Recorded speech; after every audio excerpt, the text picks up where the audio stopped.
Bueno, sigamos. Como toda, o sea, como toda región anatómica o cuando alguien tiene que describir una región anatómica o un órgano o lo que fuese de anatomía, tiene que empezar por ubicarlo, ¿sí? Entre en qué región está, entre qué partes del cuerpo se relaciona, ¿sí? Entonces, bueno, el cuello, todos sabemos dónde está el cuello, ¿sí? Pero bueno, vamos a ir delimitándolo de forma anatómica, por lo que podemos decir que el cuello se encuentra entre la cabeza y el tórax, a modo simplista, ¿sí? A medida que vamos avanzando, ¿sí? Eh, Vamos a ir delimitando específicamente los límites, ¿sí? Entonces tenemos límites superiores, que son los que se relacionan con la cabeza, y los límites inferiores, que son los que se relacionan con el tórax, ¿sí? Entonces, tenemos los límites superficiales superiores, como que ahí como dice la filmina, tenemos el borde inferior de la rama horizontal de la mandíbula, ¿sí? Después tenemos el borde posterior, ¿sí? De la rama ascendente de la mandíbula. Si quieren vayan con el dedo, van delimitando, ¿sí? Después una línea horizontal que va desde la articulación temporomaxilar a la protuberancia occipital externa, que la protuberancia occipital externa, ya la han visto en la clase de cráneo, sería el hueso occipital, la parte más saliente, ¿sí? Y después dice la curva occipital superior. Entonces va desde ese lado, o sea, desde un lado del cuello, desde el lateral hasta el otro lateral. O sea, hace una circunferencia. No sé si me expliqué. Y después la parte inferior, ¿sí? Que está relacionada con lo que es la parte superior del tórax, tenemos el borde superior del manubrio esternal, que sería el esternón, ¿sí? O la horquilla esternal también se llama, que es el huequito que tenemos acá en el cuello, entre las dos clavículas, que podemos poner el dedito, ¿sí? Y después tenemos también hacia los lados las caras superiores de las clavículas. Y después una línea horizontal que va desde la articulación acromioclavicular hasta la apófisis prominente, o sea, va de un lado al otro. La articulación acromioclavicular es parte de lo que sería la cintura escapular, que sería lo que se relacionaría, o sea, conectaría el brazo, ¿sí? Con el tórax, ¿sí? Después pasamos ahí, como ven la imagen, el borde superior, ven que esto sería la rama mandibular, la rama horizontal de la mandíbula, la rama ascendente, el borde posterior de la rama ascendente de la mandíbula, y después por acá atrás hay una línea finita que sería la línea occipital, ¿sí? Ese sería por arriba, que da toda vuelta a la cabeza, hasta el otro lado, y esto sería el borde, el límite inferior, ¿sí? Que sería, acá estaría la horquilla esternal, ¿sí? O el manubrio, la cara superior de la clavícula, y acá estaría lo que sería la articulación acromioclavicular, que tiene que ver con el hombro, el brazo, la cintura escapular, etcétera, ¿sí? Entre estos dos límites se encuentra el cuello, ¿sí? Y dentro del cuello tenemos un montón de otras estructuras. Es cilíndrico, ¿sí? Simétrico. Si nos vamos un poco más a la profundidad, los límites profundos, también empezamos por el superior, tenemos, o sea, sacamos la piel, sacamos los músculos, nos vamos a lo que sería la parte ósea, ¿sí? Sacamos todo lo que es órganos, y entonces nos vamos a encontrar con la base del cráneo, ¿sí? La apófisis pterigoides, ¿sí? De lo que sería el hueso esfenoides, eh, las apófisis estiloides, que pertenecen al temporal, la protuberancia occipital externa, que obviamente corresponde al hueso occipital, el borde posterior de la rama ascendente del maxilar inferior, ¿sí? Ustedes imagínense que no tengo piel, no tengo músculos, no tengo tráquea, no tengo laringe, faringe, ¿sí? Tengo solamente la estructura ósea.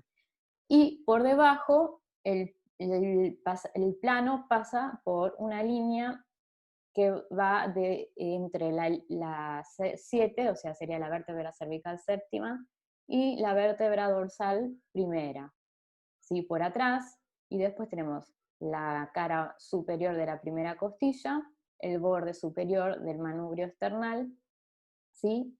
Y bueno, los vértices torácicos. Bueno, una vez que ya delimitamos el límite superior y el límite inferior, tanto profundo como superficial, vemos que se divide por regiones, ¿sí? Así de modo de compartimentalizar el cuello, que nos sirve para tener una guía, ¿sí? O referencia a, que nos sirve en realidad para ¿cómo decirles?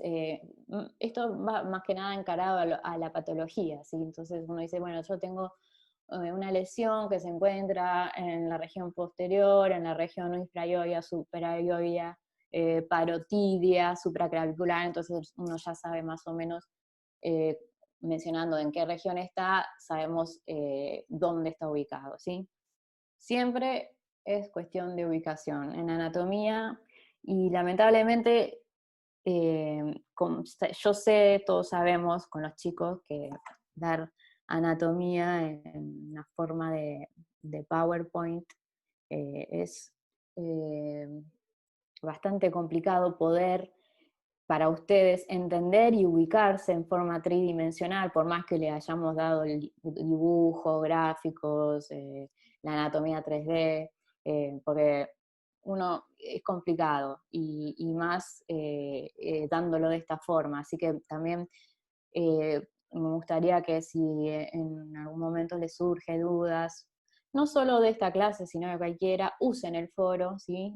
Usen el foro. Ninguna pregunta es tonta, porque capaz que la duda que tenga una la tienen las demás, y ninguna pregunta es tonta. Y más sabiendo cómo estamos, que esta situación la verdad que nos supera a veces un poco, y bueno, y tenemos que trabajar con lo que podemos o tenemos. ¿Sí? Bueno, entonces ahí ven las regiones, ¿sí? Vamos a hablar un poquito de lo que sería el cuello vamos desde lo profundo a lo superficial, ¿sí? En lo profundo la estructura básica que sostiene a todo el resto sería el esqueleto óseo, ¿sí? Como en todo el cuerpo. Los huesos serían como el sostén. Y de ahí después se irían agregando desde profunda superficial las otras estructuras, los músculos, ligamentos, los órganos, ¿sí? Los aparatos. Bueno, entonces, como ya habíamos dicho, parte de la base del cráneo, que ya la vimos, ¿sí? La mandíbula también, ¿sí? Ya la vimos en las primeras clases. Después, el cuello está formado por las vértebras, que serían las vértebras cervicales, que creo que también lo vieron, que va desde la primera vértebra cervical hasta la séptima, ¿sí? Y se enumeran de la 1 a la 7, y con una C adelante correspondiente a cervical, ¿sí? Después, otra estructura que es importante en el cuello es el hueso hioides, ¿sí? Ese es un hueso que ahora más adelante lo voy a comentar en detalle, que es un hueso que sostiene la musculatura de casi todo lo que sería el cuello, ¿sí? Es soporte de muchas estructuras, ¿sí? El único Perdón, hueso a ti, que... Sí, sí, justo de eso te quería preguntar. sí, Yo vi que el hueso hioides sostiene la sí. lengua, ¿verdad? ¿Qué Sos- pasa si Sostiene, ese... sostiene los músculos de la Sí, lengua, y los no músculos. todos los Ah, músculos de la lengua, ¿sí? ¿Qué pasa si sacamos decís vos si claro, sacamos? si hay alguna fractura, ¿qué pasa con eso? No, Porque se supone que es importante, ¿o no? sí, es importante, pero a lo que voy es que si bien muchos músculos se insertan en él, no es la única estructura, ¿sí? Después, o sea, no es la única estructura que puede contener a los músculos y la laringe, la faringe, ¿sí? Inclusive hay cirugías que se tienen que sacar parte del hueso y no pasa nada, ¿sí? Se puede vivir sin el hueso hyoides. Obviamente a veces puede quedar con alguna alteración, pero siempre se puede rehabilitar. O también se puede, ¿cómo decir? Se puede arreglar de alguna manera, como para decirlo así vulgarmente, pero siempre hay una alternativa, ¿sí? No te O sea que preocupes. a nivel mandibular, entonces no genera No, ningún problema. no, de la mandíbula no, no, no. Lo que sí, quizás si uno secciona algunos músculos, esos músculos, no el hueso, sino son los músculos lo que a veces tenés alguna complicación, pero con el tiempo eso se va rehabilitando, ¿sí? Entonces no va quedando secuelas, ¿sí? Así que no te preocupes por eso, pero bueno, Perfecto, gracias. es válida la pregunta. Por eso digo, cualquier pregunta que tengan, por más tonta que a ustedes les parezca, no tengan vergüenza en preguntar nada, ¿sí? Si yo no la puedo responder, la responderá Hugo, y si no o José, y si no me la podemos responder ahora, la dejan plasmada en el foro, por favor, usen los foros, ¿sí? Saquémosles el jugo, porque esto es para ustedes más que nada, ¿sí? Porque a ustedes lamentablemente les tocó una cursada totalmente atípica y nos gustaría que a nosotros como profesores se lleven algo, o sea, que se lleven algo de la materia, que les quede algo, ¿sí? Y es complicado. Bueno, y después tenemos el manubrio esternal, ¿sí? Que sería el esternón y las clavículas. ¿Estamos? Bueno, esto es, no sé, ustedes pueden hablar, ¿no? ¿Quieren hablar? ¿Quieren decir algo? ¿Quieren participar? No tengo problema. Esto, a ver, si alguien me puede decir, ¿qué sería esto? ¿Qué estamos viendo? La base del La cráneo. base del cráneo. Parte inferior. Exactamente. El agujero. El Es- orificio de la base del cráneo. Exactamente, es la base del cráneo. Y a ver, ¿alguna se anima a decirme qué hueso es este que estoy señalando con el El puntero? occipital. Muy bien, muy bien. Este, ¿no se escucha más fuerte? El temporal. Perfecto. ¿Y este qué sería? Que yo lo nombré hoy temprano. El esfenoides, ¿no es eso? La Exacto, apófisis. la apófisis, exactamente. Bueno, veo que están bastante bien orientadas y ubicadas. Y este que está acá, ¿quién sería?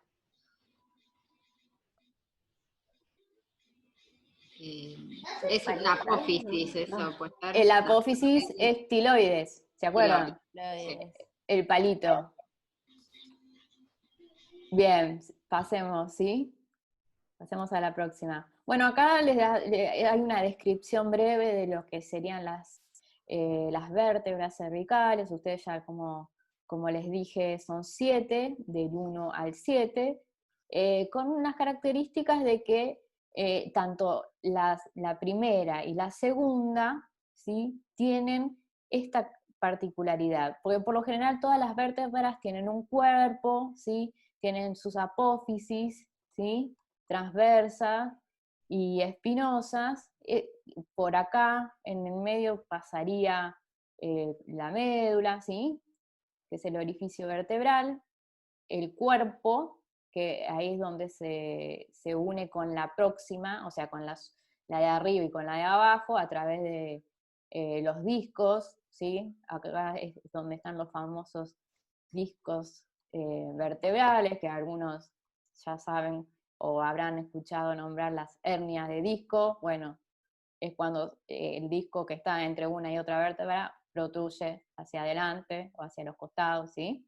Bueno, y lo que quería mencionarles es que tanto la primera vértebra cervical, que se llama atlas, ¿sí?, C1, tiene una conformación distinta. Si ven acá, estos son las apófisis que van a articular con el occipital, ¿sí? Las caras articulares, y ven que no tiene un gran cuerpo, sino directamente tienen las apófisis transversas, ¿sí? Y las espinosas. Y después tenemos la segunda vértebra cervical, que se llama axis, que se va a articular. Ven que tienen como Diente. ¿cómo? Diente.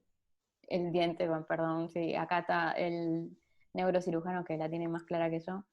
Se va a articular con esta carilla articular de la primera, ¿sí? Y además con estas carillas articulares que se correlacionan con las inferiores del atlas, ¿sí? Estas son la primera, y solo la 1 y la 2 tienen nombres propios, el atlas y el axis. Después tenemos la tercera, la cuarta, la quinta, la sexta, ¿sí? Y que Te son hago más una o menos- pregunta. ¿Sí? Ahí dice que posee el atlas, posee 2 masas laterales. ¿Qué Sí. son las masas laterales? Y es acá donde están las carillas articulares, ¿sí? Esta y acá, ¿sí? Como no tiene cuerpo, tiene estas masas, ¿sí? Perfecto, gracias. ¿Sí? Pensá que como tiene que, eso está articulando con el occipital y está sosteniendo prácticamente todo el peso de la cabeza, La de la cabeza, claro. no tiene cuerpo, pero tiene, digamos, como es voluminoso en ese sentido para tener casi pura cara articular con el occipital. A eso es que le quiere decir que tiene dos caras laterales, o dos masas laterales, por mejor dicho. Bueno, y este dientecito acá, que se llama apófisis odontoides, ¿sí? Se va a articular con esta cara articular interna del atlas. Pero bueno, nada, a modo, para que sepan, no es algo que quizás sea, o sea, si tenemos que tomarlo será para el 10. Acá tenemos una vista lateral de lo que sería el eje cervical óseo, ¿sí? Ahí ven todas estas series. Acá tenemos el occipital, ¿sí? Y ven cómo se articula con el atlas. Este sería el axis, y después del resto son más o menos, ¿sí? Iguales. Igual esa articulación es como medio semimóvil, ¿no? No tiene tanta movilidad, ¿no? La del axis y el atlas con respecto a la base del cráneo. No, más o menos, o sea, no tiene quizás la movilidad que tienen las inferiores, pero sí tiene movilidad, porque nos permite mover la cabeza hacia adelante y hacia atrás, ¿sí? Hacia los costados también. Pero bueno. Bueno, sigamos. Ahora lo que iba a describir era el hueso hioides, que más o menos ya estuvimos hablando. ¿Sí? Ven que es un hueso que no está articulado con ningún otro hueso, ¿sí? Está ahí, impresiona como que está suspendido en el aire, pero bueno, nada, está relacionado con ligamentos, músculos, que es lo que sostiene. Acá tenemos una vista anterolateral en realidad del hueso, ¿sí? Y vemos dónde está ubicado. Ya lo habrán oído cuando hablamos de laringe, faringe, ¿sí? Que ahí es donde se insertan los músculos que van a formar parte de dichas estructuras. Entonces, bueno, el hueso hioides, ¿sí? Lo ven que tiene como cuernitos, tienen dos cuernitos superiores y dos cuernitos hacia atrás, que serían los cuernos mayores y los cuernos menores. Acá tenemos otra visión, esta sería una visión desde arriba, ¿sí? Y acá tenemos otra visión anterolateral, ¿sí? Cuernos o astas también se puede decir, según el libro y la nomenclatura, y se divide entonces en un cuerpo, que sería este, el asta, el asta menor, perdón, y el asta mayor, ¿sí? Es un hueso impar, como dijimos que no se articula con ningún otro hueso, ¿sí? Está en la porción anterior del cuello, ¿sí? Sostiene los músculos de la lengua y del cuello. Tiene el cuerpo, alas o astas mayores, alas o astas menores. No hay mucho más para decir de este huesito. Bueno, después esto es lo que sería los huesos de la clavícula, ¿sí? Tenemos la cara superior y la cara inferior. Nada, sepan que tiene un borde superior o cara superior, cara inferior, un borde anterior y posterior, y después tiene en las extremidades serían las caras articulares, ¿sí? Y tanto en su borde superior o inferior o cara anterior y posterior se van a insertar músculos. Que bueno, en este caso que estamos hablando de cuello, los músculos que nos interesarían a nosotros serían el músculo esternocleidomastoideo, que se va a articular en la porción interna, ¿sí? O sea, en el tercio interno de lo que es la clavícula, ¿sí? Después, obviamente, hay ligamentos y demás, pero a lo que nos respecta a la clase, tenemos que saber que parte de los fascículos del esternocleidomastoideo, que es uno de los músculos del cuello, se van a insertar parte en el tercio interno de lo que sería de la cara superior de la clavícula, ¿sí? Acá, ¿ven? Este color rojo, bueno, ahí. Acá hagan de cuenta que está el manubrio esternal y de este lado tendríamos la otra clavícula. Esta sería una vista superior, esta sería la vista inferior, ¿sí? Bueno, seguimos ahora, como veníamos desde lo profundo a lo superficial, vamos a hablar de los músculos, ¿sí? Ya saben que los músculos, además de ejercer por alguna manera protección hacia los órganos, son los que nos van a permitir mover la cabeza, ¿sí? Mover la cabeza y mover el cuello. Entonces, también se divide en compartimentos, que como acá ven en la filmina tenemos el compartimento posterior, los compartimentos laterales y el compartimento anterior, ¿sí? Tenemos en los posteriores, tenemos los dorsales y los extensores de la nuca. ¿Qué quiere decir extensores de la nuca? Es cuando uno eleva la cabeza, ¿sí? Después, los laterales van a ser rotadores, ¿sí? Y al mismo tiempo flexores. ¿Qué quiere decir flexores? Es cuando bajamos la cabeza, ¿sí? Y después, obviamente, los anteriores, que tenemos los ventrales, ¿sí? Acá los anteriores serían anteriores a la columna cervical, entonces se van a dividir en planos. Tenemos los ventrales, los pervertebrales, los flexores, que flexionan la cabeza hacia abajo, y los hioideos, que son los más superficiales, ¿sí? Bueno, vamos vamos a empezar con los músculos, los vamos a nombrar, ¿sí? No es necesario que sepan de dónde van, a dónde van, pero sí que sepan que existen y cuál es el nombre. Vamos desde lo superficial a lo profundo en este caso, ¿sí? El primer plano sería el más superficial, el segundo plano el plano medio, y el tercer plano es el plano más profundo de los músculos, de la cabeza, perdón, del cuello o cervical posterior, o de la nuca, de alguna. Entonces tenemos en el primer plano un músculo que se llama esplenio, ¿sí? Todos estos músculos, acuérdense que tienen la función de mover la cabeza y levantar la pera, sería extender la cabeza, ¿sí?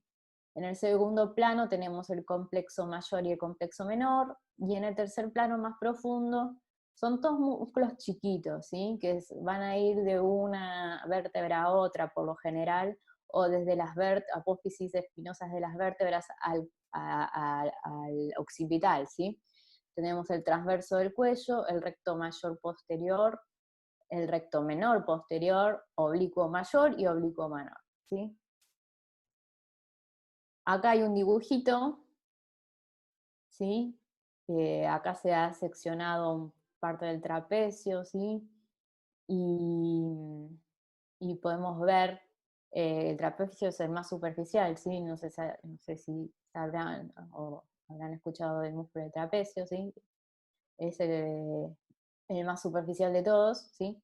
Y ven acá tenemos en el plano profundo que sería el esplenio, el más superficial, y después acá empezaríamos con los más internos, ¿sí? Tenemos el recto menor, el recto mayor, el oblicuo mayor, el oblicuo menor, los complexos, ¿sí? Mayor y menor también. Después, ahora nos vamos hacia la región lateral, ¿sí? Solo para que los conozcan, no les vamos a pedir inserciones de dónde a dónde, pero bueno. Tenemos desde superficial a profundo también, tenemos el músculo cutáneo del cuello o platisma, que es un músculo muy delgado, ¿sí? Que son dos músculos, ¿sí? Y se unen en la línea media. Es una capita muy finita, muy finita. Después tenemos el esternocleidomastoideo, ¿sí? Que este músculo va desde la apófisis mastoidea hasta la clavícula y el esternón, como ahí lo dice su nombre, ¿sí? Este es uno de los músculos más gruesos que tiene el cuello, ¿sí? Y estos son encargados de lateralizar la cabeza, ¿sí? En plano más profundo tenemos los escalenos, que se dividen en anterior, medio y posterior. Intertransverso, que quiere decir que va desde una apófisis transversa a otra de las vértebras cervicales, ¿sí? Y el recto lateral de la cabeza, ¿sí? Todos estos van a mover, lateralizar la cabeza, y algunos también van a poder flexionar la cabeza. La región prevertebral, ¿sí? Como ¿se acuerdan que les había dicho que los músculos, la región anterior se divide desde la cara anterior de la columna cervical hacia adelante? Vamos a tener la región prevertebral, ¿sí? Que hacia arriba tenemos lo que sería la apófisis basilar, ¿sí? Que eso correspondería al occipital, hasta la C7 o D1, que son las vértebras, ¿sí? Cervicales y el comienzo de la dorsal, y hacia los laterales, ¿sí? Esto sería el plano óseo, ¿no? Tenemos las apófisis transversas de las vértebras cervicales. Y los músculos que lo componen, la región prevertebral, tenemos el recto mayor, el recto menor y el largo del cuello. Ahora vamos a ver una figura, ¿sí? Largo del cuello, ¿ven? Estas serían las vértebras, este sería todo lo que se llama el plano prevertebral, ¿sí? El recto lateral, el recto, ¿sí? Mayor y menor, el largo del cuello. Acá tenemos los escalenos que formarían parte de lo que era la región lateral. ¿Ven? Tenemos el medio, el anterior y el posterior, ¿sí? Que a través de estos músculos van a emerger nervios, ¿sí? Como el nervio del plexo, el plexo braquial. Bueno, Hugo ya les habrá explicado un poco de los nervios y la salida de los nervios a través de los orificios de conjunción de las vértebras. No nos vamos a poner en el detalle, ya lo habrán visto. Así que bueno, este sería el plano prevertebral, ¿sí? Y después tenemos lo que habíamos dicho de lo que correspondía a los músculos del hioides, que a todos les ha causado un poco de intriga, o no intriga, pero bueno, las dudas sobre qué pasa si no tenemos el músculo hioides. Como vemos acá, tenemos que el hioides divide la región anterior del cuello en superior, una región suprayoidea y otra región infrayoidea, ¿sí? La región suprayoidea vamos a tener 4 músculos que van a formar parte de lo que sería... acá hubo un tema cuando hablábamos de los músculos, cuando en el parcial se preguntaron los músculos de la laringe, y muchas respondieron con estos músculos suprayoideos e infrayoideos. Los suprayoideos, si bien ayudan a la funcionalidad de la laringe, no son propiamente de la laringe, ¿sí? Ayudan a la funcionalidad, pero no son músculos propios de la laringe, ¿sí? Eso quería aclararlo porque vi en muchos parciales que nombraban a los músculos suprayoideos como parte de músculos de la laringe, pero no. Bueno, sigamos. Entonces tenemos el digástrico, que ya creo que lo conocen, que es un músculo que parte de la apófisis estiloides, hace como una inserción en el ioides y después tiene 2 vientres, serían como dos musculitos. El posterior, el vientre posterior, que viene desde la estiloides hasta el ioides, y después el vientre anterior que se va a insertar en lo que sería la cara posterior de la mandíbula, la región mandibular, la cara horizontal de la mandíbula, la rama horizontal, ¿sí? Después tenemos el estiloioideo, ¿sí? Que también sale del estiloides y se va a insertar al ioides, le hace un ojal al digástrico, ¿sí?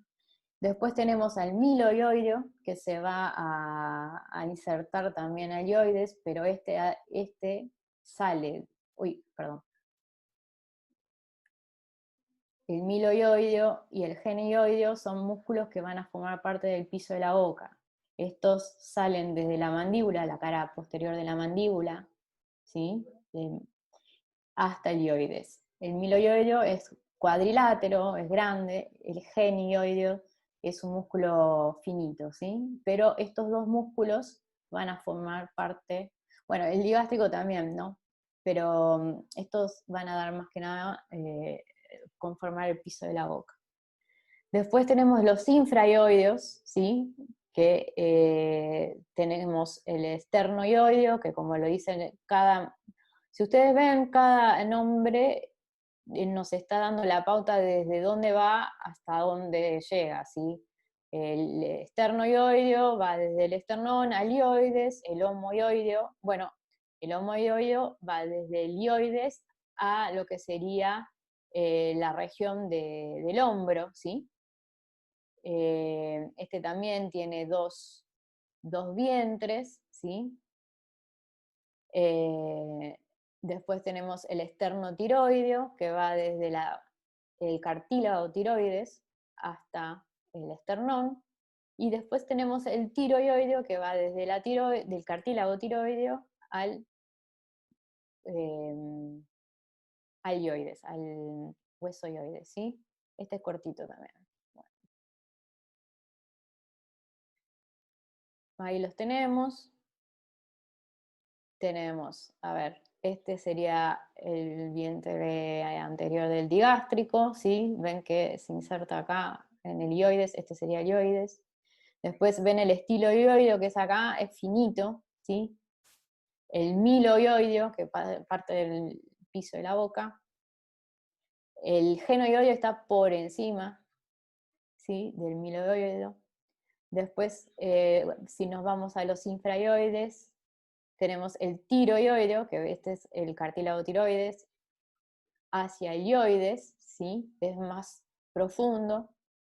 Después tenemos de este lado al homoioideo, como lo vemos en toda su longitud, acá está seccionado, ¿sí? Ven que tienen dos vientres, ¿sí? Un tendón, y se inserta en la parte del hombro, ¿sí? Y después tenemos el esternoioideo, ¿sí? Que va desde el ioides al esternón. y por dentro del esternoioideo tenemos el esternotiroideo, ¿sí? Si uno quisiera ir de superficial a profundo, tenemos, podríamos decir, el esternoioideo, el esternotiroideo, el homoioideo y el tiroioideo, ¿sí? Y después, por encima de todos esos, tenemos el esternocleidomastoideo, que ya lo habíamos nombrado como músculo lateral del cuello. Acá tenemos una vista superior de lo que sería el piso de la boca, no sé si se están ubicando, ¿sí? Este sería el miloioideo, ¿sí? Y este sería el genioideo, que ya lo nombramos. Bueno, este es el ioglossos, que es un músculo que va desde ioides a conformar al conjunto de músculos de la lengua. Bueno, este es un esquema que muestra cómo van insertados los músculos, ¿sí? Uy. Nada. Músculos que mueven la cabeza, como ya habíamos nombrado, tenemos los flexores y los extensores. Entonces, como flexor, que quiere decir llevar la pera al pecho, el mayor, o el que hace el mayor trabajo, sería el esternocleidomastoideo, que como su nombre lo dice, va desde las apófisis mastoideas hasta el esternón y parte del tercio interno de la clavícula. Después de los extensores tenemos que supuestamente son los músculos que están en la parte posterior de la cabeza, ¿sí? O del cuello, el semiespinoso, el esplenio, el longuísimo de la cabeza. Bueno, y ahora una vez que ya hemos más o menos visto, no en detalle, pero sabemos algo de músculos del cuello, que son un montón, vamos a hablar de los que es, o sea, de los triángulos de cuello. Todos estos músculos van a formar triángulos que nos sirven a nosotros más que nada de referencia para encontrar estructuras anatómicas, ¿sí? Por ejemplo, acá tenemos el triángulo anterior, que se divide en triángulo submandibular, o sea, por debajo de la mandíbula, y el submentoniano, por debajo del mentón. Después tenemos el triángulo carotidio, ¿sí? El triángulo muscular, que está todo formado por músculo, sus límites, ¿sí? Después tenemos el triángulo posterior, ¿sí? Y el triángulo supraclavicular. Acá tenemos con más detalle y con menos, más detalle, no, menos detalle de músculos, pero son más sobresaltadas las áreas. Tenemos el triángulo anterior, que como ven está en el verde, y bueno, los límites serían el borde anterior del músculo esternocleidomastoideo, el borde inferior de la rama horizontal y vertical de la mandíbula, ¿sí? Y lo que sería el límite anterior es la línea media del cuello, ¿sí? Este sería el triángulo anterior, que después a su vez se va a ir a dividir también, ahora lo vamos a ver. Después tenemos el triángulo posterior, ¿sí? Que sería el límite anterior, el borde posterior del músculo esternocleidomastoideo. Ustedes tengan en cuenta que el esternocleido va a dividir el cuello en anterior y posterior, ¿sí? Entonces tenemos su límite, el límite posterior, perdón, el límite anterior del esternocleido, del borde posterior, perdón, del esternocleido va a ser el límite anterior del triángulo posterior, el límite posterior del triángulo posterior va a ser el trapecio, que lo vemos acá, ¿sí? Y el límite inferior va a ser el borde superior de la clavícula. Y se unen arriba a nivel de lo que es el cráneo, ¿sí? No sé si tienen alguna duda, si ya las mareé. Bueno, el triángulo posterior del cuello, como habíamos nombrado recién, tenemos estos límites, el anterior, el posterior el inferior, el vértice y el techo, ¿sí? Después, estos son todos sus límites, vamos a encontrar dentro estructuras anatómicas que son esenciales o fundamentales o importantes, ¿sí? Pero bueno, si quieren les repito nuevamente, el triángulo posterior, el límite anterior, ¿sí? Es el esternocleido, el borde posterior del esternocleidomastoideo, el límite posterior sería la cara anterior del músculo trapecio, el borde inferior sería el tercio medio de la clavícula, ¿sí? Por dentro, no, por dentro, no, perdón, por fuera de lo que es el músculo esternocleidomastoideo. El vértice es donde se une el trapecio y el esternocleidomastoideo, ¿sí? En lo que sería el occipital, no, perdón, en la mastoides, ¿sí? La base del cráneo. Después del techo tenemos la fascia cervical profunda, que eso lo vamos a ver en un rato. El triángulo posterior se divide en el triángulo supraclavicular y el triángulo occipital, ¿sí? Dicha división está dada por el músculo omoioideo, ¿sí? Entonces, según la literatura, sino por el nervio espinal. Entonces tenemos que en el triángulo supraclavicular vamos a encontrar la vena yugular externa, la arteria supraclavicular, la arteria subclavia, y en el triángulo occipital posterior, triángulo occipital, vamos a encontrar la arteria occipital, los troncos de los plexos braquiales, ganglios cervicales y vena yugular externa, el nervio accesorio o nervio espinal, el número 11.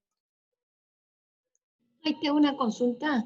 ¿Sí? En el triángulo, ese, el anterior que me dijiste, estaba como dividido así como, acá, gracias, porque si no, no veo los nombres, no sé cuál. El supraclavicular, ¿es Sí. hasta ahí nomás? O sea, se achica así, como que se hacen dos, uno más grande y otro más chico, Sí, ¿o hasta dónde? sí. Lo que, a ver, esto es, no es que uno va al cuello y tiene delimitada la estructura ahí No, entiendo que es como más para comunicación, pero es ahí en uno para tener una una referencia, idea del por ejemplo, lugar. claro, si vos decís, bueno, voy a buscar dónde puedo encontrar la vena yugular externa. Entonces vos decís, bueno, la vena yugular externa sé que se encuentra en el hueco supraclavicular o en el triángulo supraclavicular, que es donde con qué está formado, y está formado por esto, por esto, por esto. Entonces yo ya sé a dónde tengo que ir, ¿sí? ¿Dónde Sí, tengo eso que ir a lo entiendo. buscar? Lo que no entiendo es en esa división si es así tan delimitada, o sea, tan fijo el espacio como los demás. Si esa división de supra y occipital, si está demarcada hasta ahí, hasta la yugular, o si es la mitad. Eso no entendí. No sé si es clara O mi sea, si pregunta. el triángulo posterior está dividido en dos, me decís vos, no Exacto, entendería. ¿es así? Sí, sí, Por... es así. Ok, gracias. ¿Sigo? Esto es Sí, medio sí, denso, gracias. es medio denso esto. La verdad que esta clase es media densa. Después, como habíamos visto, tenemos el triángulo anterior, que está dado por el borde anterior del esternocleidomastoideo y los bordes inferiores de la rama horizontal y vertical de la mandíbula, y después a nivel de la línea media, ¿sí? Del cuello, adelante, hacia anterior. Bueno, acá los tenemos. Entonces tenemos ¿Te puedo hacer una anterior. pregunta? Sí.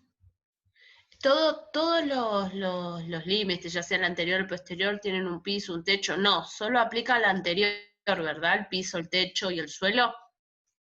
¿Cómo? Sí, tenemos un triángulo anterior y posterior, ¿verdad? Mi Sí. pregunta es, si los dos ángulos, o los dos triángulos, los dos triángulos tienen tienen techo, suelo y la parte superior.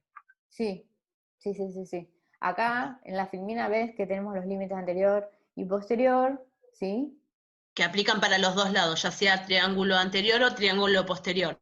Ujú. Sí, Claro, creo que perfecto. estoy entendiendo tu pregunta. El límite anterior es la línea media, el límite superior sería la mandíbula, ¿sí? El techo es el tejido es un tejido que contiene el platisma, ¿sí? Y el suelo sería los órganos, ¿sí? La parte orgánica del cuello, o sea, la faringe, laringe, la glándula tiroides. Perfecto, gracias. Acá, como habíamos dicho, el triángulo anterior se divide en submentoniano, acá, en el mentón, el submaxilar, que sería este. Después tenemos el carotidio y el muscular. Acá tenemos el submentoniano, ¿sí? Los límites, por debajo, helioides, ¿ven? Sí, y los lados sería el vientre anterior, derecho, izquierdo del digástrico. ¿Estamos? ¿Se acuerdan del digástrico que habíamos nombrado? Que formaba parte de los músculos suprayoides. ¿Y qué contiene? El contenido son los ganglios linfáticos submentonianos. Después tenemos el triángulo submaxilar, situado borde inferior de la mandíbula, ¿sí? Los vientres anteriores y posteriores del digástrico, serían los límites, ¿sí? Y contiene, este triángulo es importante porque acá nos hace referencia, o sea, yo tengo que hacer una cirugía y tengo que sacar la glándula submaxilar, ¿sí? Que está en este triángulo. Yo tengo que saber que en este triángulo tengo que ir con mucho cuidado, ¿por qué? Porque voy a encontrarme con rama del nervio o la rama mandibular del nervio facial, la arteria y la vena facial, ¿sí? El nervio hipogloso, el nervio lingual, ¿sí? Que son estructuras importantes. El músculo miloioideo y el gineoideo son el piso, ¿sí? Pero bueno, uno tiene que ir con cuidado para no llevarse puesto estas estructuras. ¿Qué pasaría si yo secciono el nervio hipogloso? ¿Qué pasa?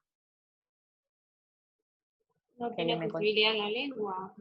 ¿No tiene qué? Sensibilidad en la lengua, va al buen gusto. El sentido del Mm, gusto. no, Es no, lo no motriz, el nervio motriz de la exactamente, lengua. es motor, es un Ah, nervio motor, ¿entienden? En cambio, sí, el nervio lingual, ahí sí podría ser que les dé la sensibilidad. Y después, bueno, tenemos las arterias, rama mandibular, nervio facial, ¿sí? ¿Qué pasaría si le seccionamos la rama mandibular del nervio facial? ¿Afecta a la cara, en alguna parte de la cara puntual? Exactamente. Tendríamos una parálisis de lo que sería la comisura, ¿sí? De la boca, ¿sí? Entonces, por eso uno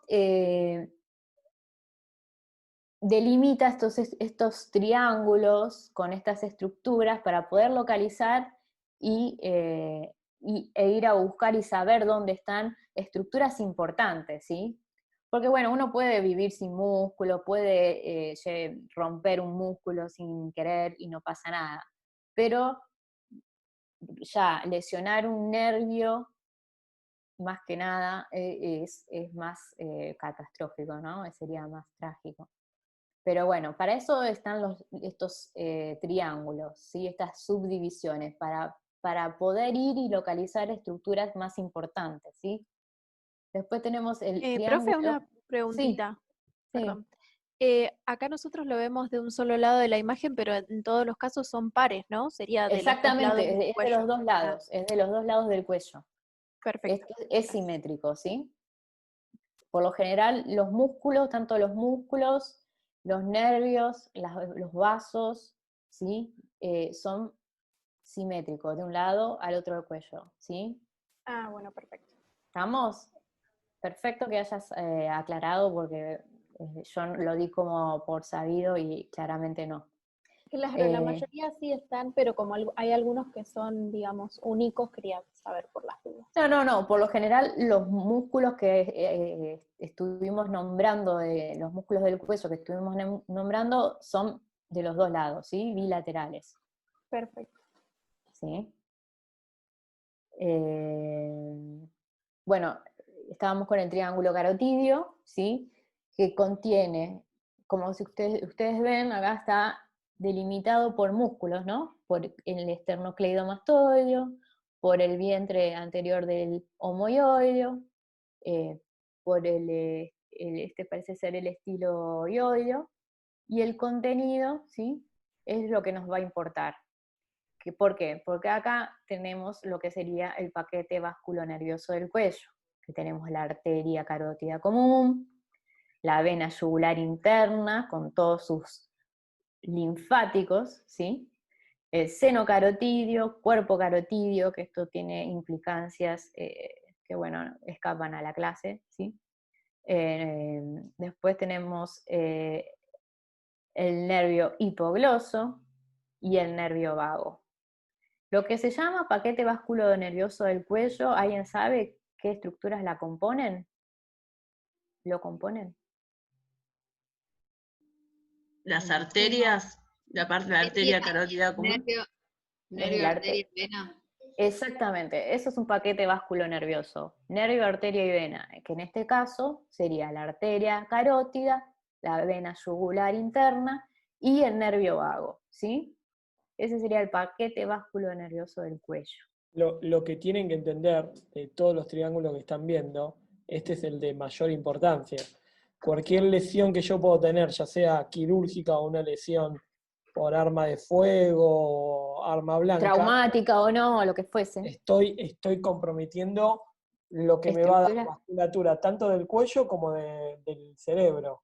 Tanto los nervios, el nervio vago, que me va a dar prácticamente inervación desde el cuello para abajo.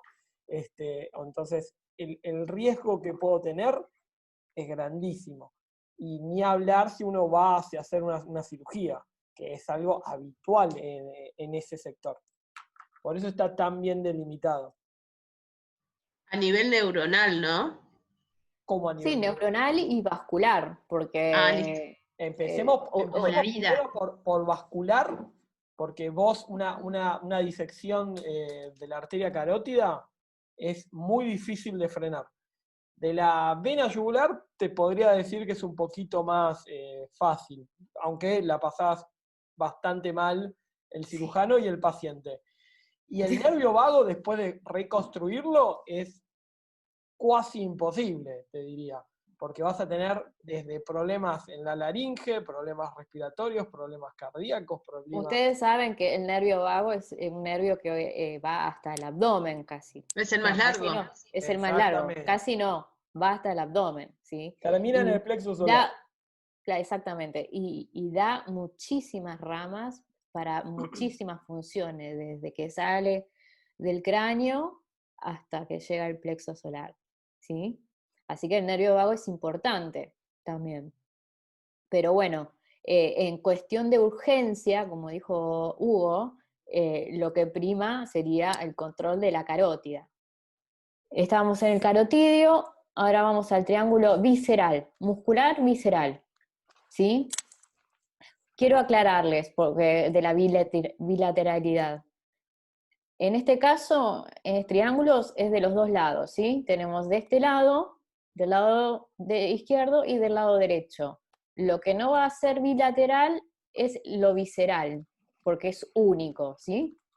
Entonces, tenemos el triángulo muscular que está formado por el vientre superior del músculo homoioideo, que sería este, el vientre superior, ¿sí? El borde anterior del esternocleido, y esto es una línea imaginaria que pasa por el medio, ¿sí? Acá no hay ninguna estructura que lo divida, ¿sí? Acá, a veces también se le puede llamar rafe medio, ¿sí? Entonces ahí queda delimitado el triángulo que es de un lado y del otro. Lo que contiene, ¿sí?, va a ser los músculos infraioideos, que ya los nombramos, que sería el esternoioideo, homoioideo, esternotiroideo, tiroioideo, que esos sí son bilaterales, ¿sí? Y después, ¿qué tenemos? La laringe, la tiroides, las paratiroides, ¿sí? Que eso no es bilateral, ¿sí? Es solo de un lado, son únicas, digamos. La laringe es Yo una, quería preguntar eso, porque cuando leí no puedo ubicar más o menos dónde quedaría la paratiroide. la paratiroides son, ahora vamos más para adelante, está más adelante, Dale. ¿sí? Termino con esto y vamos, porque si no, no terminamos Sí, más. sí. Igual para que Sí. te hagas una imagen, es justamente, son Ah. 4 glándulas que están por arriba y por abajo de la tiroides. Por eso se llama para, están al costado. Sí, y después tenemos los nervios, que esto lo vimos, ¿sí?, que fueron parte del examen, laringio recurrente y el nervio laringio superior, que esos sí son bilaterales, que son ramas del, ¿alguien sabe de qué? ¿De qué nervios rama? Del vago. Exacto, bien, una. Vamos. Después tenemos la carótida común, que también son bilateral. Hay una carótida común de un lado, carótida común del otro, y la vena yugular interna, que también hay una de un lado y otra del otro. ¿Estamos? ¿Dudas? Sigo. Bueno, esta es la región lateral del cuello. Como vimos, tenemos la región supraclavicular, que pertenecía al triángulo posterior. ¿Qué? ¿Alguien habló algo? La región carotidia, ¿sí?, que no es lo mismo que el triángulo, ¿eh? Y la región parotidia, ¿sí? La región parotidia, que sería esta, es la región donde vamos a ubicar qué estructuras, fundamentalmente. Como lo dice la palabra, exacto, la parótida. ¿Y qué estructura importantísimo tenemos que atraviesa la parótida? ¿Esas ramas no son nervios? Sí, ¿qué nervio es? Si va Que al van ojo. a inervar los músculos de ¿Facial? la mímica. No es la mímica. Exacto. El facial, Bueno, entonces. exactamente, el facial. El facial nace del agujero, o sea, su parte extracraneana, sale del agujero estilomastoideo y va a atravesar a la parótida, ¿sí? Así que, si ustedes, cuando hablamos de la región parotidia, vamos a tener estas estructuras importantes, que sería el nervio, la parótida y, bueno, algún vaso, pero básicamente eso, ¿sí? Y sus límites son, por delante, el borde posterior de la rama ascendente del maxilar, atrás la apófisis mastoidea y el borde anterior del esternocleido, arriba el conducto auditivo externo, parte posterior de la apófisis cigomática, ¿sí?, y abajo una línea imaginaria horizontal que va desde el borde de la mandíbula, acá sería, ¿ven? Este cuadrilátero, de alguna forma, supónganle cuadrilátero, sería la región parotidia. Tenemos, ¿sí?, el esternocleido, la mastoides, la rama del maxilar, la línea que pasa por el borde inferior del maxilar, el conducto auditivo externo, y acá tendríamos la parótida con el tronco y las ramas del nervio facial, ¿sí? Por debajo de eso vemos que tenemos arteria, vena, más nervios, ¿sí? Esta sería la región carotidia, que está, la región carotidia simplemente está delimitada o sea, se encuentra por debajo del músculo externo cleidomastoideo. A ver, acá tenemos los límites. El límite anterior sería el borde anterior del esternocleido, el borde posterior del esternocleido, arriba, una línea que une la mastoides y el ángulo de la mandíbula, ¿sí? Abajo la clavícula y la horquilla esternal, que es donde se inserta el esternocleido, ¿sí? Y en profundidad la columna vertebral. O sea, sería representado todo el trayecto del músculo esternocleidomastoideo. Yo levanto el músculo esternocleidomastoideo y voy a tener la región carotídea, ¿sí? Y en la región carotídea, ¿qué podemos llegar a tener? ¿Alguien? Bueno, por arriba del esternocleido tenemos el platisma, ¿sí? Ven que es un músculo finito que está de un lado y está del otro. Eso lo habíamos visto en la parte de región de los músculos laterales. Vasos y nervios. ¿Alguna pregunta del otro? ¿De la región carotídea? ¿Qué vamos a tener? Me imagino que ya sabrán porque ahí lo dice, ¿no? Tenemos La carótida. la carótida y lo que sería el paquete vasculonervioso, ¿sí? La carótida con todas sus ramas, la vena yugular interna con todas sus ramas, y el nervio vago y algún otro nervio, pero el nervio vago y sus ramas. Bien, ¿entendimos? Bueno, sigamos. Sí. ¿La Palestina puede ser? ¿Cómo? ¿Qué cosa? El platisma. Hola. Hola, ¿se escucha? No, decime, ahora sí. La platisma, ¿a qué hace referencia? Porque veo que está delimitada. El platisma, ¿ven el cursor? ¿Se ve el cursor? Sí. Bueno, el platisma es un músculo, es el músculo cutáneo del cuello. Es un músculo que corresponde a la región lateral del cuello, ¿sí? Es un músculo muy finito, muy superficial, que está por debajo, o sea, tenemos la piel, el tejido subcutáneo y el músculo platisma, ¿sí? Ah, perfecto, es un músculo. Perfecto, Es gracias. un músculo, es un músculo. Cuando ustedes tensan el cuello, como haciendo cara de uy, qué miedo o algo por el estilo, el músculo que se tensa justamente es el platisma. Y ustedes no se acuerdan que, bueno, una rama del facial le va a dar la inervación, ¿sí? Perfecto, gracias. Y son de los dos lados también. Tenemos uno de un lado derecho, otro del lado izquierdo, y se unen, no llegan a unirse, pero se aproximan a la línea media del cuello, ¿sí? Acá adelante. No se unen completamente, pero se aproximan, ¿sí? ¿Ven acá que están seccionados? Bien. Bueno, vamos con los vasos y nervios. A ver, nada, ya estuvimos hablando un poquito, ¿sí? De lo que sería la carótida primitiva, y que saben que la carótida se divide en dos ramas, en la carótida externa y la carótida interna, ¿sí?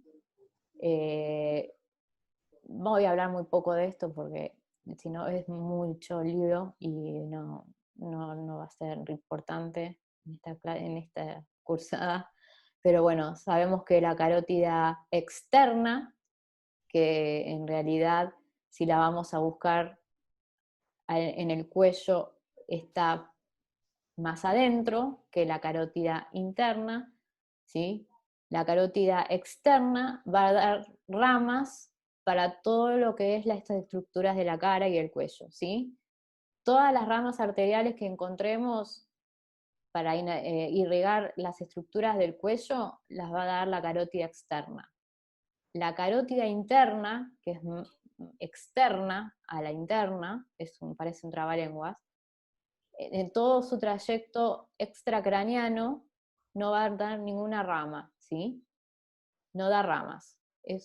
Se va a dirigir directamente hacia el intracráneo, y ahí es donde va a dar las ramas, que en el parcial vimos una estructura vascular que estaba formado por ramas de esta arteria. ¿Quién se acuerda?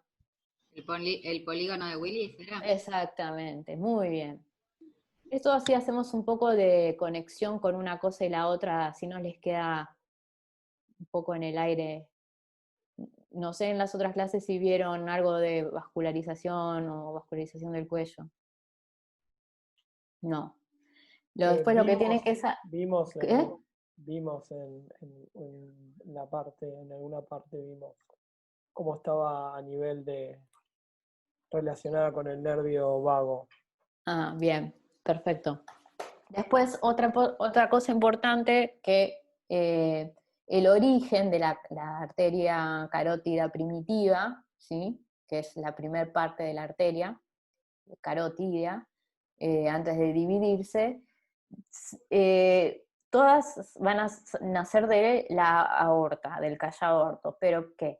La parte izquierda, la arteria izquierda, va a salir o a nacer directamente del callado de la aorta. En cambio, la parte derecha va a ser un tronco común con la arteria subclavia, ¿sí? Y que se llama tronco arterial brachiocefálico.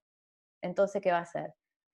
Ahí sale el tronco brachiocefálico, se va a dividir en la arteria subclavia, que la arteria subclavia va a ir por debajo de la clavícula, ¿sí? Para ir después a la arteria axilar y después al brazo, ¿sí? Y después da el tronco de la arteria carótida primitiva, que esta después se va a dividir en la arteria carótida externa y la carótida interna. ¿Entendieron? Sigo. Bueno, esto es más o menos lo mismo, pero con la vena yugular interna, ¿sí? Tenemos la vena yugular interna, que recibe afluente venoso desde estructuras como la tiroides, esta es la vena yugular, perdón, la vena yugular no es como la arteria, pero ambas van a ir a desembocar al tronco venoso brachiocefálico, sí, de un lado y del otro, ¿sí?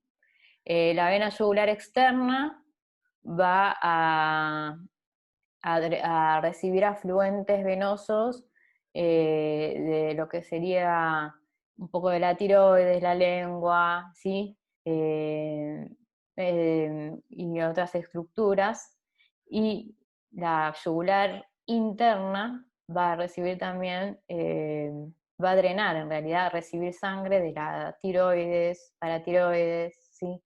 Y estructuras. Bueno, no es importante, no nos vamos a poner en exquisitos, pero bueno, sepan cómo viene la mano.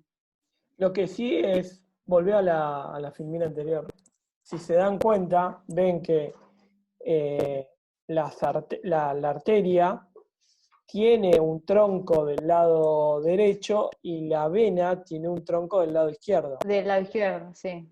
Así que eso es una característica que van a ver en los grandes vasos del cuello. Bueno, y con respecto al vago, el vago va a estar en el medio, ¿sí? De la arteria y la vena, siempre, el nervio, ¿sí? Y acá, ¿se acuerdan del nervio laringio recurrente? El que del lado izquierdo hacía la vuelta a nivel del callado, acá, este sería el callado de la aorta, y del lado derecho iba a hacerle a la arteria subclavia. ¿Sí? ¿Se acuerdan o no? ¿Del nervio laringio recurrente? Sí, el nervio, pero no te estoy siguiendo a qué estás haciendo referencia, perdón. No, que ya habíamos hablado del nervio laringio recurrente, que había uno derecho y uno izquierdo, y que cada uno hacía la vuelta. Recurrente es porque vuelve, ¿sí? O sea, entra el izquierdo entra al tórax y vuelve para inervar la laringe. Y el derecho hace la vuelta a nivel de la subclavia, de la arteria subclavia. Por eso se llama recurrente, porque como que vuelve. ¿Sí? ¿Entendieron eso? Sí, sí, ahí sí, ahora sí, sí, ahí te entendí. Bueno, ven, del lado izquierdo llega hasta dentro del tórax y le hace como que va por debajo del callado de la aorta y vuelve a subir al cuello. Del lado derecho lo hace a la arteria subclavia y vuelve a subir, ¿sí? No llega tan abajo como el izquierdo. Pero por eso es recurrente, porque vuelve, porque recurre, ¿sí? Para que es un detalle que bueno, está bueno que lo sepan. Porque además, cuando después uno tiene algún tipo de patología, según donde esté ubicada la lesión y demás, vas a tener compromiso o no de uno u otro, ¿sí? Nervio. Bueno, la región supraclavicular, que ya la vimos, los límites, adelante el borde posterior del esternocleido, atrás el borde anterior del trapecio, arriba la unión del trapecio y el esterno, cleidomastoideo, abajo el tercio medio de la clavícula, ¿sí? Y en profundidad la columna. Uy, ¿ven? ¿Sí? Clavícula, trapecio, esternocleido. Bien. Y su contenido, ahí vamos a encontrar un montón de estructuras. Puede ser desde las cúpulas pulmonares, nervios, ganglios, vasculares, como la arteria transversa, cervical transversa, plexo superficial, nervioso, bueno, cosas, estructuras que no vienen al caso. Bueno, acá vamos a hablar de las glándulas paratiroides. Voy a decir rápido porque no sé cuánto tiempo me queda. No sé quién era que no sabía dónde quedaban. Yo, profesora. Bueno, sepan que son 4 glándulas por lo general. Puede variar, puede haber 4, puede haber 3, puede haber 5, puede haber 6. Generalmente son 4 y generalmente están ubicadas más o menos siempre en los mismos lugares. Puede haber variación, como toda la anatomía puede diferir de una persona a otra, pero siempre se habla de la generalidad. Son 4 glandulitas, que acá como indican la flecha, ¿sí? Si las ven, son muy chiquititas y están, por lo general, las podemos encontrar en la cara lateral o posterior de la glándula tiroides, ¿sí? Para que, ya que está, vamos a hablar.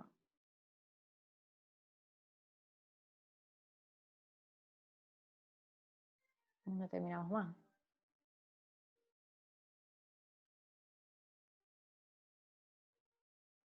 Acá tenemos las glándulas, las paratiroides. Tenemos que son glándulas endócrinas. ¿Qué quiere decir endócrinas? Que secretan sustancias a través del torrente sanguíneo, ¿sí? Y van a llegar a todas esas estructuras del cuerpo. Son ovaladas, ¿sí? Pequeñas, miden entre 5 y 6 milímetros, pesan entre 35 y 40 miligramos, son de color pardo amarillito, ¿sí? Generalmente son 4, 2 de cada lado. Puede haber alguna variante anatómica, como les dije, pueden ser 2, 3, 6. Se encuentran por fuera de la cápsula de la tiroides, ¿sí? Están pegadas a la tiroides, pero no dentro de la misma envoltura. Se denominan según la posición, en superiores e inferiores, ¿sí? Ubicándose habitualmente en el centro de la cara posterior y a nivel del margen inferior del cartílago cricoides, ¿sí? Las inferiores son más ventrales. ¿Ventrales qué quiere decir? Más anteriores, ¿sí? De los polos inferiores, de los lóbulos de la tiroide. Siempre las tenemos que relacionar con la glándula tiroides, ¿sí? Siempre, si vamos a buscarla, tenemos que ir, por ejemplo, quiero buscar la paratiroide inferior, vamos a ver el polo inferior de la tiroides y la vamos a ir a encontrar, junto con otras estructuras. Están irrigadas por la arteria tiroidea inferior y en menor medida por la superior, las traqueales, la laringea, ¿sí? Pero más que nada por la arteria tiroidea inferior, que es rama de la carótida externa, la arteria tiroidea inferior. La arteria tiroidea inferior también daba la rama que irrigaba la laringe, ¿no? La arteria laringea, no sé si se acuerdan. El plexo venoso drena a las venas de la tiroide, ¿sí? Y el drenaje linfático también. Es como que va desde la tiroides en adelante. ¿Qué sería eso, profesora, del drenaje linfático? El drenaje linfático son vasos linfáticos. Los linfáticos es lo que sería parte del sistema inmune, ¿sí? Es lo que, ¿cómo explicarte? La linfa es el desecho, ¿sí? La filtración a ver, ¿cómo decirlo? A ver, Hugo, ayuda. Es el drenaje linfático, es cuando uno habla de linfa, habla de todos los desperdicios desperdicio, claro. O sustancias, digamos, que no son nutrientes para el cuerpo, que vienen por tanto por el torrente sanguíneo como el torrente venoso, y eso va hacia un sistema que se llama linfático, que es el famoso drenaje linfático que se ve muchas veces en lo estético. Bueno, por eso siempre ahí a nivel del cuello tenemos una estructura que es cuello, tórax y casi abdomen, que se llama conducto torácico y conducto linfático. Y claro. simplemente lo que es la linfa vendrían a ser como, a grandes rasgos, un desperdicio, digamos, y que luego se va nuevamente a filtrar. Pero no tiene mucha... Y además de tener los conductos, estos conductos pasan a través de estructuras ganglionares, ¿sí? Que hacen el ultrafiltrado también, sería como un filtro de todo este desperdicio, ¿sí? Y por eso a veces cuando tenemos, por ejemplo, el cuerpo quiere eliminar una bacteria, un virus, pasa por el linfa, pasa por los ganglios se inflaman, ¿sí? En el cuello tenemos un montón de ganglios, ¿sí? Y conductos linfáticos. ¿Estamos? Sí, se entiende. ¿Se entendió? Y es por eso, como tiene tanta relación, cuando ustedes ven algunas cirugías que son ampliamente, digamos, por tumores, van a ver que siempre hay, la primer metástasis que pueden llegar a ver es a nivel de los ganglios. Entonces se hacen los famosos vaciamientos ganglionales. Bueno, todo eso es el sistema linfático. Es una red. Linfático.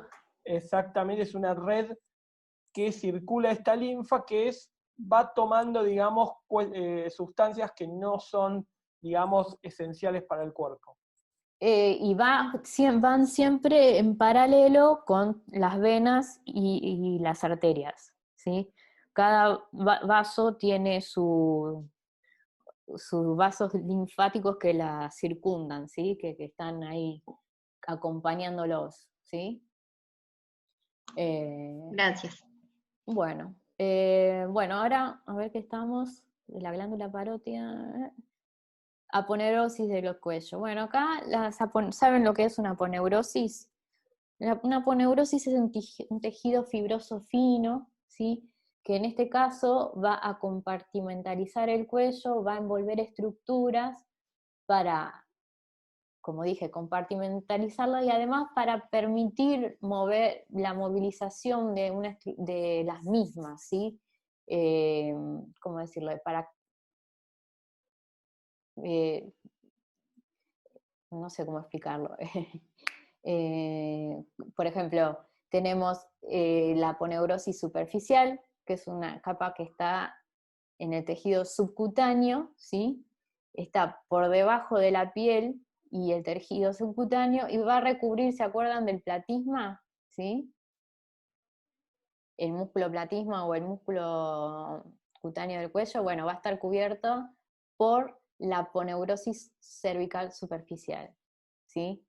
Esto es lo que le va a dar, lo que le va a permitir dar movimiento a los músculos del cuello y a las estructuras del cuello, para que tengan movimiento, ¿sí? Estas aponeurosis delimitan espacios, ¿sí? Para que estas estructuras se puedan mover entre sí. Hay un poco de líquido también entre ellas, ¿sí? Muy, muy, muy poquito, pero que le permite el movimiento y compartimentalizar la zona, ¿sí? Y después tenemos la aponeurosis cervical profunda, que posee 3 hojas, que una es de revestimiento, la pretraqueal y la prevertebral. Acá la tenemos cada una, ¿sí? La superficial, como dijimos, está recubriendo el músculo platisma, el plexo cervical superficial, que es un plexo, creo que lo vieron como un cubo. Sí, es el plexo que habíamos hablado que va haciendo inervación. Inervación Siempre, más que nada en la sensitiva. región posterior, posterolateral del cuello y la cabeza. Las que venas forma parte yugulares. del nervio accesorio. Sí. Ajá. Después las venas yugulares anteriores, que las venas yugulares anteriores son venas que vamos a encontrar en la parte anterior del cuello, por delante de los músculos infraoideos, ¿sí? Y la rama mandibular del facial. Después tenemos la fascia prevertebral visceral, que como dice visceral, envuelve, ¿qué cosa? Estructuras viscerales del cuello, ¿sí? Que en este caso sería, tenemos el paquete vasculonervioso del cuello que está envuelto en una vaina, ¿sí? Y esa es la vaina o la fascia visceral profunda. Después se desdobla y va a envolver las estructuras como los músculos, la glándula tiroides, la paratiroides, las glándulas sublinguales, ¿sí? Y después tenemos la más profunda, ¿sí? Que sería la fascia prevertebral, ¿sí? Que va a envolver parte de los músculos, ¿sí? Prevertebrales, y que se extiende desde la base del cráneo o del cuello hasta a nivel de la tercera dorsal, ¿sí? Como yo dije, estas fascias se encargan de compartimentalizar el cuello también, de alguna manera, y envolver estructuras. Esto hace que, de alguna manera, cuando surgen algún tipo de, por ejemplo, acá dice abscesos, que en la boca a veces pasa, o a nivel del cuello, como dijimos anteriormente, dada la el rico sistema linfático, a veces hay mucha inflamación, hay mucha infección, se puede producir un absceso, y estas vainas hacen que el absceso pueda quedar contenido dentro de una de ellas, ¿sí? Y no contaminar el resto. Pero como estas vainas se extienden desde la cabeza hasta adentro del tórax, intratorácico, a veces estas infecciones pueden comprometer lo que serían parte de estructuras del tórax, como el mediastino, y hacer mediastinitis, que esa es una de los grandes temores de muchas de las cirugías de cabeza y cuello, ¿sí? O puede ser también de un diente. Tenemos un absceso dentario y ese absceso no se controla, se prolonga, y a través de estas vainas lo va dirigiendo hacia el mediastino, ¿sí? No sé si entendieron algo. Acá están todos los compartimentos, no lo voy a nombrar, vamos a ir apurando. ¿Sí? Acá están las hojas, como se ven, de distintos colores, son los distintos tipos de las distintas fascias. Bueno, cuello visceral. El cuello visceral, vamos apurando porque tenemos la faringe, la laringe, que ya hablábamos, la tráquea cervical, no hablamos, pero bueno, ya las conocemos, el esófago, la tiroides, la paratiroides, el plexo cervical, ganglios del cuello, que recién acabamos de hablar, la saponeurosis, ¿sí? Esto es un corte sagital del cuello. Llegamos acá otra vez la compartimentalización del cuello, con sus vainas y sus estructuras. Esto sería el esófago, esto sería la tráquea, esto sería la glándula tiroides, por acá están las paratiroides, y como ven, están envueltas en azul. Esta sería una fascia visceral. Después acá está el paquete vasculonervioso del cuello, ¿sí?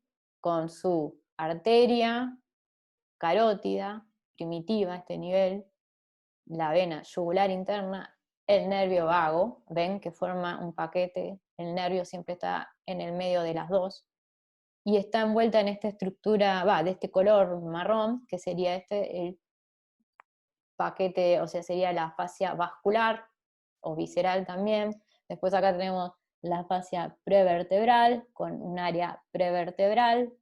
Después tenemos acá, ven cómo están envueltos los músculos, ¿sí? Ven que está todo compartimentalizado. Esto permite que uno, al mover el cuello, pueda tener facilidad, porque si no se generaría fricción, dolería y sería más difícil. Esto facilita el movimiento del cuello, ¿sí? De alguna manera.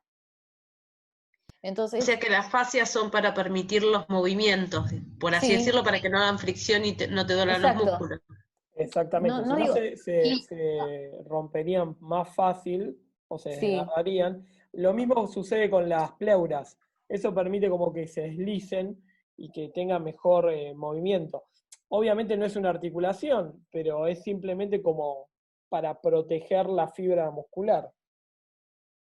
Y claro. hojas de aponeurosis y fascias son sinónimos. Sí. Sí.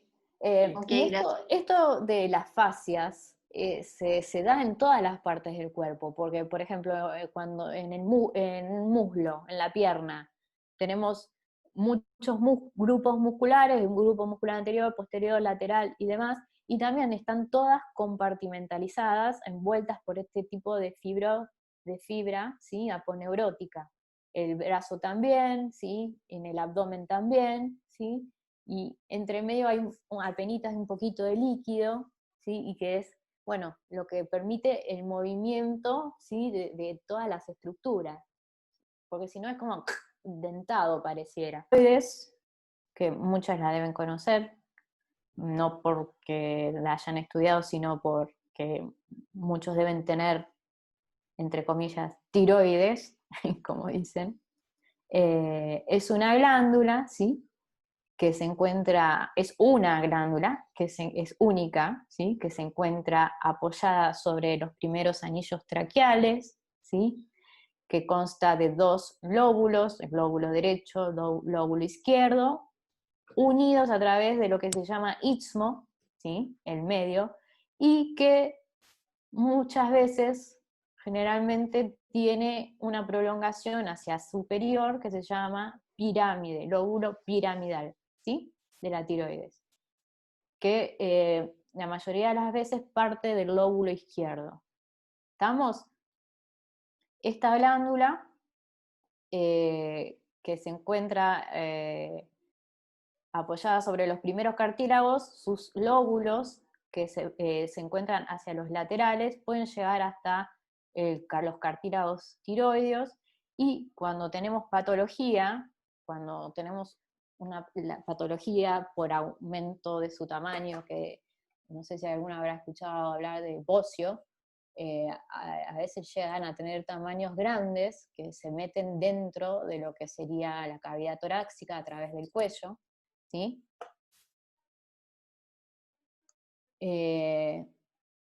Perdón.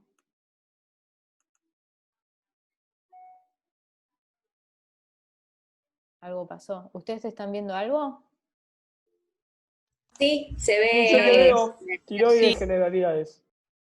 Porque a mí algo me pasó. Acá, ya está. Bueno, generalidades. Es la glándula más grande, produce hormonas, ¿sí? Lo que hay que saber que ¿para qué sirve esta glándula? No la tenemos de adorno, sino que es una glándula que produce hormonas, que son las hormonas tiroideas, ¿sí? Que serían la T4 y la T3, y calcitonina, que también es otra hormona, ¿sí? Lo que hace y lo que deja de hacer cada una no es parte de la clase, ni siquiera de la cursada, pero bueno.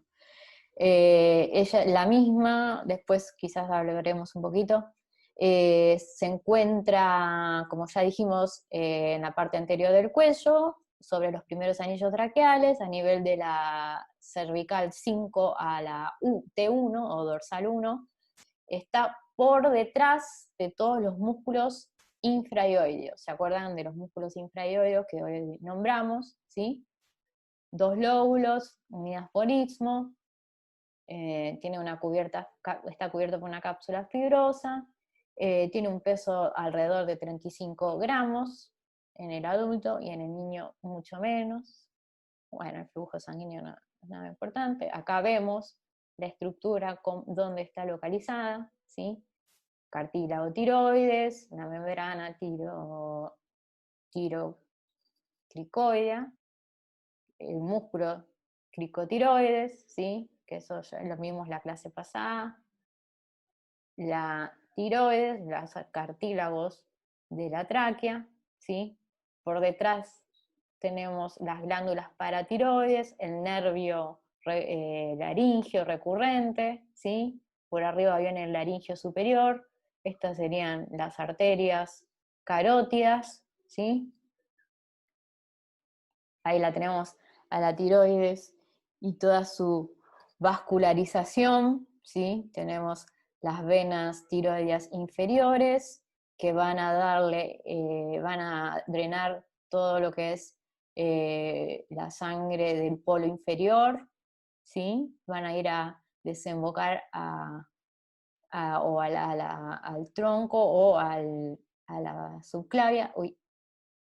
Después tenemos la vena tiroidea media, que drena el lóbulo medio o posterior, y después tenemos la vena tiroidea superior, que forma parte del paquete vascular junto con la arteria tiroidea de la tiroides, ¿sí? ¿Ven? Tenemos vena arteria. Por lo general, el polo inferior solo vamos a encontrar la arteria por un lado, la vena por un lado y la arteria por el otro, no están juntas como en el caso del polo superior, ¿sí? Acá la vemos dentro de su fascia, ¿sí? Vemos cómo se apoya sobre los cartílagos de la tráquea. Acá están los nervios, ¿ven? Tiki, tiki. Las arterias, como dije hoy, tenemos la arteria tiroidea superior, que es rama de la carótida externa, es la primera rama que da la carótida externa en el cuello, ¿sí? Se encuentra en el triángulo carotídeo, ¿se acuerdan que habíamos hablado anteriormente en el principio de la clase? Desciende hasta el polo superior de la glándula, ¿sí? Tenemos la glándula, la glándula tiroidea, un lóbulo y otro lóbulo.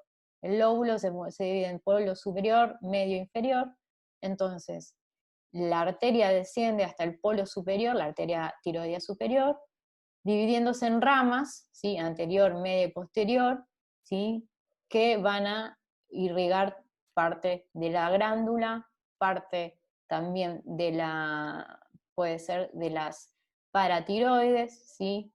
Y después van a dar otras ramas, como la rama de la arteria laringea superior, como vimos, la cricotiroidea, la del músculo tiroideo, para el músculo esternocleidomastoideo, o sea, la arteria tiroidea da un montón de ramas, no solo para la glándula, sino para otras estructuras que están cerquita, ¿sí? Después tenemos la arteria tiroidea inferior, que es una rama del tronco tirocervical de la arteria subclavia, ¿sí?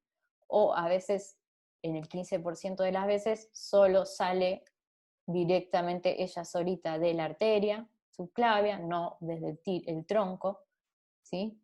Tiene un trayecto superior hacia adentro, hacia medial, asciende por el margen del músculo escaleno anterior, ¿sí? Y se cruza por delante de la arteria vertebral y cruza por detrás de la vaina carotidia, el tronco simpático y el nervio laríngeo recurrente, ¿sí? En este paso acá donde se cruza por detrás, donde cruza por detrás al nervio, ahí vamos a ir a buscar, o sea, la arteria tiroidea inferior es un punto o un parámetro donde sabemos que va a ir a cruzar el nervio recurrente, entonces cuando nosotros hacemos una tiroidectomía y no nos queremos llevar puesto o lesionar el nervio recurrente, tenemos que seguir a la arteria, que sabemos que el nervio va a estar por ahí, para no lesionarlo, ¿sí? También la arteria se divide en varias ramas, que no solo van a irrigar al polo inferior de la glándula, ¿sí? Sino también va a irrigar a las paratiroides. Y después, como acá dice, tenemos ramas no glandulares, como tenemos la arteria cervical ascendente, que va a la médula cervical y a los cuerpos vertebrales, la arteria laríngea inferior, arterias faríngeas, traqueales, esofágicas, para los músculos infraioideos, para las partes inferiores del músculo escaleno anterior, el largo del cuello, el constrictor, también da para el esternocleido, ¿sí? Dan un montón de ramas. Las venas, como dijimos, tenemos la vena tiroidea superior, ¿sí? Que forma parte del pedículo superior de la tiroides. Tenemos la vena tiroidea media, que va a desembocar directamente en la vena yugular interna. Después tenemos las venas tiroideas inferiores, ¿sí? Que, como dijimos, van a ir a los troncos vasculares, ¿sí? Se me fue el nombre. Bueno. El drenaje venoso, acá tenemos la vena tiroidea superior, drena al polo superior de la glándula a través de la yugular interna, con la arteria, formando el paquete. Después la arteria tiroidea media va también directamente a la yugular interna, y después las inferiores, la más grande y variable, ¿sí? La desembocadura es variable, o drenan a distintos, hacia lugares variables. La derecha pasa por delante de la arteria brachiocefálica y drena la vena brachiocefálica derecha, o tronco brachiocefálico, y a la izquierda cruza la tráquea para terminar en el tronco brachiocefálico izquierdo, ¿sí? Nada, tranqui. Los linfáticos siguen, ¿sí? A los vasos, y bueno, se van a dividir en nódulos, ¿sí? Como el nódulo linfático prelaringio, paratraqueales, pretraqueales, laterales, ¿sí? Que todo esto son de donde va a drenar la glándula tiroides, a esos nódulos o a esos vasos, ¿sí? Bueno, en la inervación de la glándula tiroides, la parte superior va a estar dada por el simpático cervical superior, el nervio laríngeo superior, ¿sí? Y el nervio laríngeo externo, que es rama del laríngeo superior. Y la parte inferior va a estar dado por el nervio cardíaco o ganglio simpático superior, cervical, perdón, y el nervio recurrente. La inervación es vasomotora.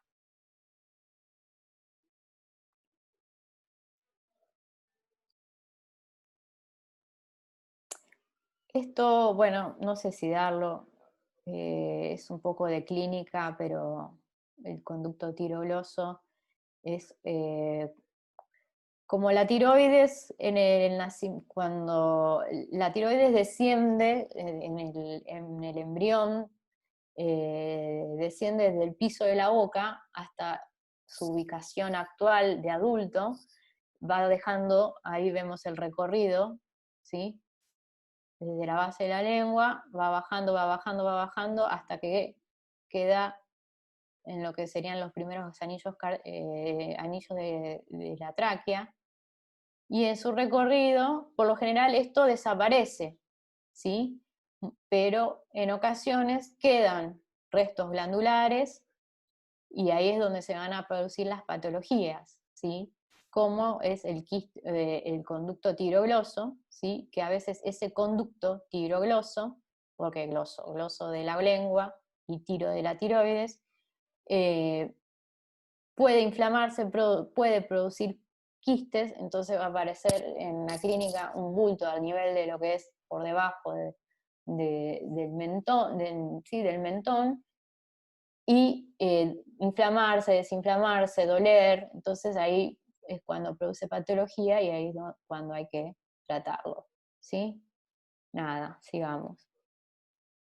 El lóbulo piramidal, como habíamos dicho, presente en el 50% de las veces, forma parte de la glándula tiroides, más que nada de la glándula izquierda o del lóbulo izquierdo, ¿sí? Se extiende desde el istmo hasta el hueso hioides, ¿sí? Esto vendría a ser un remanente del conducto tirogloso, ¿sí? Que bueno, no produce, cuando se hace la exéresis de la glándula por patología glandular, también se tiene que sacar. Nada en particular. Bueno, tiroidectomía, la tiroidectomía es la cirugía de la tiroides, o sea, cuando sacamos tiroides. Y lo que hay que tener en cuenta es de no lastimar los nervios, ¿sí? El nervio laringio recurrente y la rama externa del nervio laringio superior, ¿sí? Enfermedades de la tiroides, como conocemos o conocerán, no sé, tenemos el hipertiroidismo, es cuando hay sobreproducción de hormona tiroidea. Hipotiroidismo es cuando hay baja producción de hormona tiroidea. Crecimiento anormal es el bocio, el bocio es cuando la glándula tiroidea está aumentada de tamaño, pero a expensas de toda la glándula, ¿sí? Que además también puede estar conformado por muchos nódulos o un nódulo, y ese nódulo puede ser benigno o maligno. El maligno es el cáncer, ¿sí? Nada, esto lo vemos así por arriba. Esto después lo leen ustedes del hipertiroidismo, hipotiroidismo. La paratiroides ya lo hablamos, ¿sí? El timo, que es otra glándula, es una glándula que en el adulto apenas existe, ¿sí? Es una glándula más que nada del niño, que inclusive en los niños puede sobresalir del tórax, porque por lo generalmente esta glándula está por detrás del esternón, ¿sí? Es un órgano bilobulado, aplanado, ¿sí? De superficie lobulada, situada en la parte antero-superior del mediastino.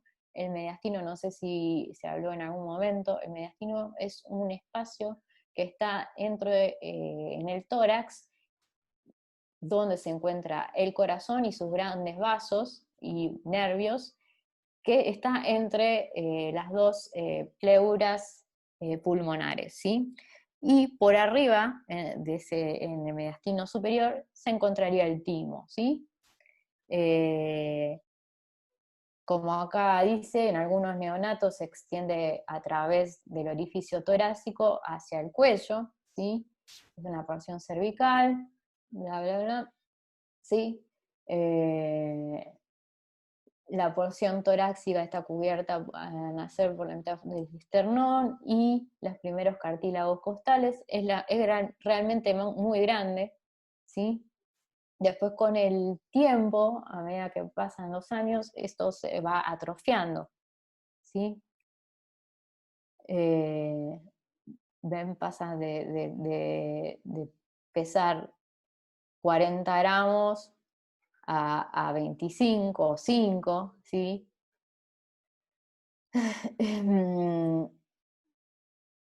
Y vamos directamente. Las personas de edad madura, el timo se ha atrofiado, pero sigue desempeñando su función, que la función es la maduración de células T. Las células T son células de sanguíneas encargadas de lo que es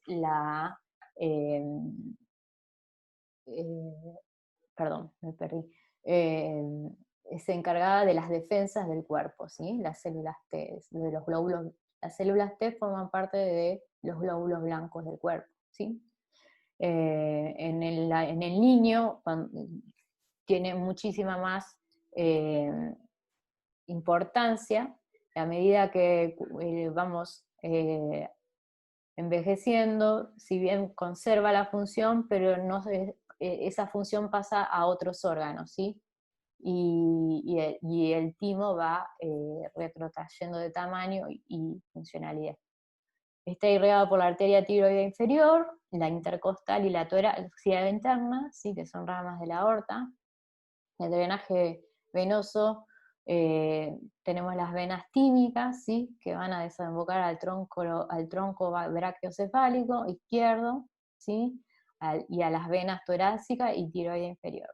El drenaje linfático sigue los mismos pasos que las venas y la arteria, ¿sí?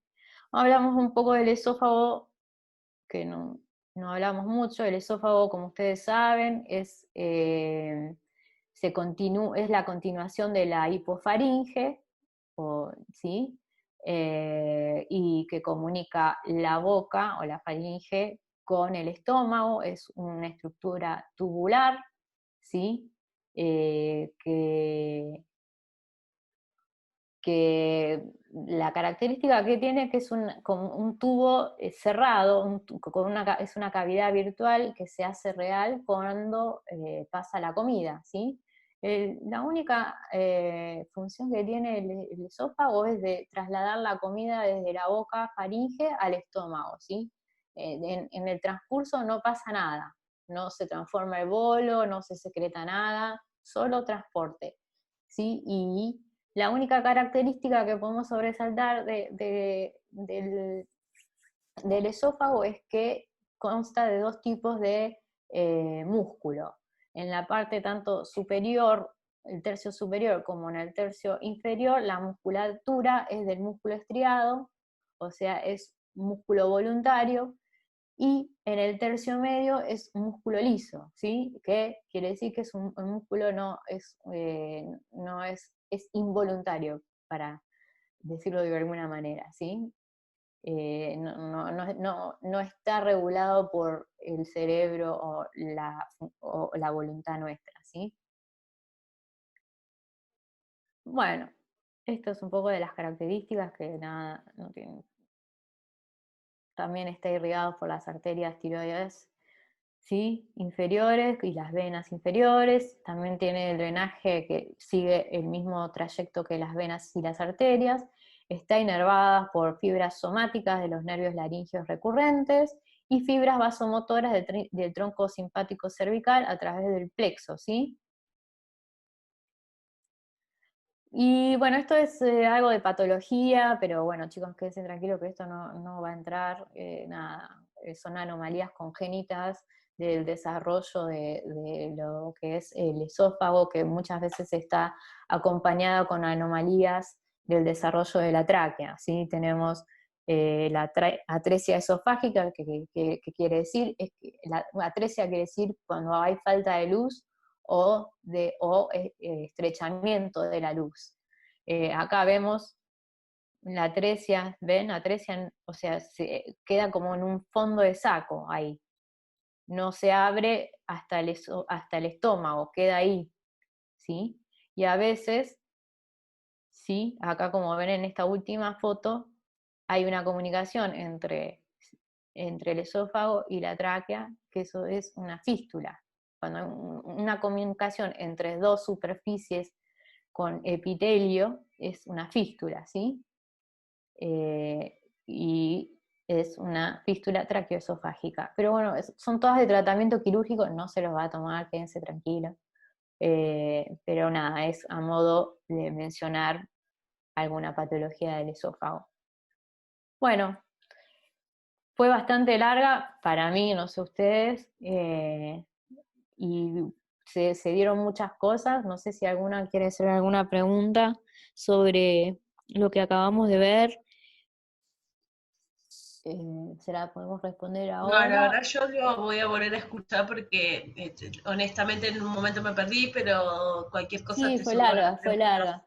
Pero Sí. chicos, usen el, ¿cómo se llama? El foro. Nosotros estamos constantemente revisando el foro para ver si hay preguntas, o nos mandan mails, o lo que sea, pero mantengan comunicados, porque nosotros no sabemos qué es realmente lo que entendieron, lo que no entendieron, porque yo hablé, y capaz que es chino para todos ustedes.